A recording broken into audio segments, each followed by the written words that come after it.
নমস্কার। কলেজে ভর্তি প্রক্রিয়া চলছে। ফার্স্ট মেরিট লিস্ট প্রকাশিত হয়েছে ইতিমধ্যে, আপনারা সবাই দেখেছেন সেটা। কিন্তু কিছু কিছু জিনিসের ক্লারিফিকেশন নিয়েই আজকের এই ভিডিওটি করা। যেমন আপনি আপনার ফার্স্ট পছন্দের কলেজ কোর্স দিয়েছিলেন অন্য একটা কলেজ, কিন্তু আপনি পেয়েছেন সেকেন্ড বা থার্ডে কোনো একটি কোর্স পেয়েছেন, এক্ষেত্রে আপনি কি করবেন? আবার কেউ কেউ একটা কলেজে একটি কোর্সেই অ্যাপ্লিকেশন করেছে, একটা কোর্সে সিলেক্ট করেছে, সেক্ষেত্রে তাহলে কি হবে তার? এবং যারা আপগ্রেশন করছে তাদের আপগ্রেশনের টোটাল সিস্টেমটা কি আছে, কেমনভাবে আপগ্রেশনগুলি হবে, আপগ্রেশন করলেই কি তার পছন্দের কলেজ বা কোর্সটি পাবে? এরকম নানা কিছু কোশ্চেনের ক্লারিফিকেশন করার জন্য এই ভিডিওটি বানানো। আশা করি ভিডিওটি আপনাদের সবার ভালো লাগবে। ভিডিওটি প্রথম থেকে শেষ পর্যন্ত দেখবেন। আপনাদের সামনে একটা স্টুডেন্টের লগ ইন করা হয়েছে প্রোফাইল। এই স্টুডেন্টটি কিন্তু চুজ করেছিল 3টি কলেজ, সে একটা কলেজেও কিন্তু চান্স পায়নি ফার্স্ট রাউন্ডে, ফার্স্ট মেরিট লিস্টে। তো এক্ষেত্রে এর করণীয় কি? এক্ষেত্রে শুধুমাত্র এই স্টুডেন্টের অপেক্ষা করতে হবে নেক্সট কাউন্সেলিংয়ের জন্য। এখনই কিন্তু কিছু করা যাবে না, যেহেতু কোনো কলেজে অ্যালটমেন্ট সে পায়নি। নেক্সট রাউন্ডের জন্য কিন্তু একে অপেক্ষা করে থাকতে হবে। এই সংক্রান্ত একটা পেপার কাটিং আপনাদের দেখাতে চাই। দেখেন, এখানে লিখেছে ভর্তির জন্য অপেক্ষা 1 লক্ষের।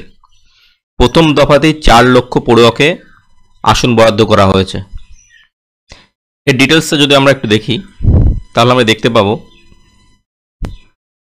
প্রথম দফাতেই অর্থাৎ ফার্স্ট কাউন্সেলিংয়ে 4 লক্ষেরও বেশি পড়ুয়াকে কিন্তু আসন বরাদ্দ করা হয়েছে এই সেন্ট্রাল অ্যাডমিশন পোর্টালের মাধ্যমে। মোট 4,22,245 জনকে কিন্তু আসন বরাদ্দ করা হয়েছে ফার্স্ট মেরিট লিস্টে, ফার্স্ট অ্যালটমেন্টে। মেধার ভিত্তিতে যে পড়ুয়াদের সংরক্ষিত এবং অসংরক্ষিত ক্যাটাগরিতে, অর্থাৎ স্টুডেন্ট যদি SC ST OBC বা PH ক্যাটাগরি হয়ে থাকে, তাহলে সেই ক্যাটাগরি এবং আনরিজার্ভ বা URA দুটো ক্যাটাগরিতে কিন্তু নাম এসে থাকে। সেক্ষেত্রে পড়ুয়ারা কিন্তু অ্যাডমিশনের সময় তাদের ক্যাটাগরি চুজ করে নিচ্ছে যে তারা কোন ক্যাটাগরিতে অ্যাডমিশন হচ্ছে। সেক্ষেত্রে তাদের 2 ক্যাটাগরিতে নাম থাকবে, URAও থাকতে পারে, বা অনেকের আছে 2 ক্যাটাগরিতে, UR বা আনরিজার্ভ ক্যাটাগরিতেও থাকছে এবং তাদের নিজস্ব ক্যাটাগরিতে দুটোতেই কিন্তু তাদের নাম থাকছে। তখন যারা অ্যাডমিশন হচ্ছে, যখন তারা অ্যাডমিশন হচ্ছে তখন তাদের অ্যাডমিশনটা কিসে হচ্ছে সেটা সিলেক্ট করতে হচ্ছে। এখন যেটা বিষয়, এই অনলাইন অ্যাডমিশন পোর্টালের মাধ্যমে অ্যাপ্লাই করেছিল 5,27,663 জন ছাত্রছাত্রী। তাদের মধ্যে 1,05,418 জনকে কিন্তু এই দফায় আসন বরাদ্দ করা যায়নি। অর্থাৎ তাদের কিন্তু কোনো কোর্সেই অ্যালটমেন্ট তারা পায়নি। এখন কোনো কলেজেই কিন্তু তারা ভর্তি হতে পারবে না।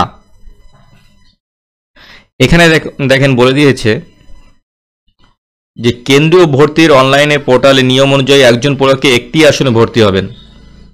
তাই সংরক্ষিত ক্যাটাগরির যে ছাত্রছাত্রী 2টি করে আসন বরাদ্দ হয়েছে, যেটা আমি আগে বলেছিলাম, তারা একটি বেছে নিয়ে সেখানেই ভর্তি হবেন, ফলে আরেকটি কিন্তু ফাঁকা হয়ে যাবে। ধরেন একজনের নাম এসছে আনরিজার্ভ ক্যাটাগরিতে এবং SC ক্যাটাগরিতে, দুটো ক্যাটাগরিতে নাম এসছে। যখন সে অ্যাডমিশন হবে SC ক্যাটাগরিতে বা আনরিজার্ভ ক্যাটাগরিতে যখন হবে, একটা কিন্তু ফাঁকা হয়ে যাবে। এই হিসাবে আপগ্রেড রাউন্ডে আরও কিন্তু অন্ততপক্ষে প্রায় 60,000 পড়ুয়াকে আসন বরাদ্দ করার সম্ভাবনা আছে এবং বাকিরাও ভর্তি প্রক্রিয়ার সুযোগ পাবে, কিন্তু সেগুলি ধাপে ধাপে। প্রথম ধাপে অ্যালটমেন্ট না পেলেও ওই সকল পড়ুয়া, যে সকল পড়ুয়া আর কি রয়েছে মেধা তালিকায়, পরবর্তীতে তাদের ওই কলেজে কিন্তু সিট ফাঁকা হলে তারা অ্যাডমিশনের সুযোগ পেয়ে যাবে। এখানে আরেকটি পয়েন্ট খুবই গুরুত্বপূর্ণ, যে উচ্চশিক্ষা দপ্তর জানিয়ে দিয়েছে কিন্তু যে প্রথম ধাপে অ্যালটমেন্ট পাওয়া পড়ুয়াকে যে কোনো কলেজে, যে কলেজেই অ্যালটমেন্ট পাবে সেই কলেজেই কিন্তু অ্যাডমিশন নির্ধারিত ফি দিয়ে অ্যাডমিশন হতেই হবে। না হলে কিন্তু পরবর্তীতে এই অ্যাডমিশন প্রক্রিয়া যদি কোনো স্টুডেন্ট না হয় ভর্তি অ্যালটমেন্ট পাওয়া সত্ত্বেও, তাহলে কিন্তু এই প্রসেসের থেকে বাইরে চলে যাবে।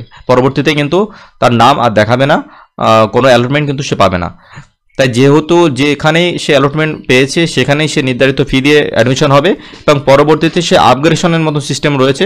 আপগ্রেশন ইয়েস করা থাকলে পরবর্তী সে রাউন্ডের জন্য সে বিবেচনা করা হবে এবং পরবর্তীতে সে ফার্স্ট চয়েস যেটা করেছিল সেটা পেতে পারে, সেই কোর্সটা পেতে পারে।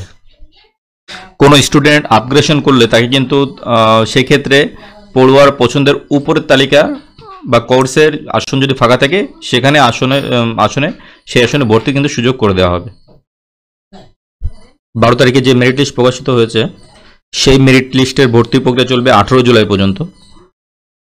18 জুলাই প্রথম ধাপের ভর্তির প্রক্রিয়া সম্পন্ন হবে এবং 23 জুলাই আপগ্রেড রাউন্ডের মেধা তালিকা প্রকাশ করা হবে এবং পড়ুয়াদের আসন বরাদ্দ করা হবে। তার ভিত্তিতে ফি জমা করার ভর্তি হওয়ার প্রক্রিয়া চলবে 23 থেকে 26 জুলাই পর্যন্ত। অর্থাৎ আপগ্রেড রাউন্ডে যারা ভর্তি হচ্ছে এবং আপগ্রেডেশনটা ইয়েস করছে তাদের কিন্তু 23 তারিখ থেকে মেধা তালিকা আবার প্রকাশিত হবে। 23 থেকে 26 জুলাই পর্যন্ত আবার কিন্তু ভর্তির প্রক্রিয়ার সুযোগ থাকবে। এক্ষেত্রে আপনি যদি আপগ্রেশনে সুযোগ পান এবং আপনি অন্য একটা কলেজে যদি সুযোগ পান সেক্ষেত্রে টাকার অ্যামাউন্টটা কেমনভাবে পেমেন্ট করতে হবে এখানে কিন্তু একটা বড় প্রশ্ন থেকে যায়। টাকার অ্যামাউন্টটা কীভাবে আপনি পেমেন্ট করবেন? আপনি নতুন যে কলেজের চান্স পাবেন সেই কলেজের ভর্তির অ্যামাউন্ট যদি আগের কলেজের থেকে বেশি হয় তাহলে সেক্ষেত্রে যে টাকাটা যে অ্যামাউন্টটা বেশি হবে শুধুমাত্র সেটাই পেমেন্ট করতে হবে। আর যদি কম হয় ভর্তি প্রক্রিয়া সম্পূর্ণ হওয়ার পর যে টাকাটা কম লাগবে সেই টাকাটা কিন্তু আপনার যে ব্যাংক অ্যাকাউন্ট দিয়েছিলেন সেই ব্যাংক অ্যাকাউন্টে ক্রেডিট হয়ে যাবে। এখানে আরো কিছু ভর্তি সংক্রান্ত জিজ্ঞাসার অ্যান্সার দেওয়া আছে, যেমন স্যার আমি ভুলে পছন্দের কলেজটি 2 দিয়েছিলাম কিন্তু আমি তালিকার 1 নম্বর কলেজে নির্বাচিত হয়েছি। আমি আমার পছন্দের কলেজে ভর্তি হতে চাই যা আমার কলেজ তালিকায় 2 নম্বর অবস্থান রয়েছে। এখন আমি কি করতে পারি? এখানে উত্তরে বলা আছে বরাদ্দ করা তালিকার নিচের সব পছন্দগুলি পরবর্তী রাউন্ডের জন্য গণ্য হবে না। অর্থাৎ যারা ফার্স্ট চুজ করেছো যে কলেজে সেই কলেজে যদি চান্স পেয়ে গিয়ে থাকো তাহলে তাদের কিন্তু আর আপগ্রেশন করতে পারা যাবে না তাদের। তবে যদি পূর্ববর্তী ধাপে ভর্তি না নেওয়া হয় এবং নতুন পছন্দ তালিকা তৈরি করতে চাই তাহলে উন্মুক্ত রাউন্ডে অর্থাৎ মপ আপ রাউন্ড কিন্তু হবে, মপ আপ রাউন্ডে পুনরায় আবেদন করা যাবে।